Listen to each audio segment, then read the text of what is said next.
ஜக்காத்து கொடுக்கக்கூடிய பணக்காரர்கள் கரெக்டா ஜக்காத்து கொடுத்துடுங்க. பத்தி எத்தனோ பணக்காரன் ஏழையா போயிட்டான், எத்தனோ பணக்காரன் கம்பெனியை மூடிட்டான். நல்லா அலசி பார்த்தா ஜக்காத்து கொடுக்கல, வேற எந்த பாவம் செய்யல. அந்த ஏழைங்க காசை தானே சாப்பிட்டான். ஜக்காத்துக்கு ஏழைங்க வரி. அது 100க்கு 2 ரூபா நீ சம்பாதிச்ச காசுல ஏழைகளுக்கு கொடுத்து விடுன்னு அல்லாஹ் சொல்றான். 97 ரூபா 50 காசு நீ எடுத்துக்க. பாத்தீங்களா, அதான் இன்கம் டாக்ஸ் இப்ப நடக்கிறது. 2 ரூபா நீ கொடுத்துரு, 97 50 காசு அதே மூணு சாப்பிட்டா அந்த 2 ரூபா கொடுக்காம. அந்த ஜக்காத்து கொடுக்காதவன்லாம் இன்னைக்கு ரொம்ப சந்தியில நிக்கிறான். பெரிய பெரிய கோடீஸ்வரன்லாம் பிச்சை எடுக்கிறான் ஜக்காத்து கொடுக்காதனால. ஏன்? அந்த ஏழை காசு. அது நல்ல பால்ல விஷம் கலக்கலாமா? எல்லாமே விஷமா போயிடுமே. உன்னோட நல்ல காசுல ஏழைங்க காசு மிக்ஸ் ஆயிடுச்சு.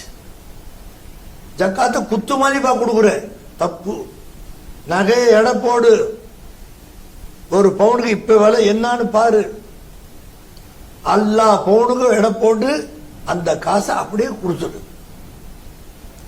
வர்ற ஆளுக்கு ஏதோ தானம் கொடுக்குற. நீ என்ன தானம் கொடுக்கறது? இன்கம் டாக்ஸ் அப்படி கொடுத்தா இன்கம் டாக்ஸ் சுற்றமா ஒன்று ரேட் பண்ண உள்ள வந்து உன்னை பிடிச்சி உள்ள வச்சு சொத்தெல்லாம் அபகரிச்சிட மாட்டாங்க. இன்கம் டாக்ஸுக்கு பயப்பட, குரானுக்கு பயப்பட மாட்டேன் நீ, அல்லாவுக்கு பயப்பட மாட்டேன் நீ. பாரு, உன் சொத்தெல்லாம் அடிச்சு போச்சு.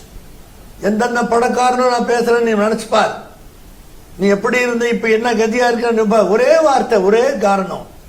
நீ இந்த விசாரம் செய்யல, கள்ள சாராய நீ குடிக்கல, கள்ளவன் நீ செய்யல, பெரும்பாலும் செய்யல, ஜக்காத்த நீ அமுக்குன. யார் உட்கார்ந்து கணக்கு போடுவா? பாத்தியா, அந்த கணக்கு போட்டு கொடுக்காத காரணமாக இன்னைக்கு நீ கஷ்டப்படுற. நீ ஜக்காத்து வாங்குற மாதிரி ஆயிடும்.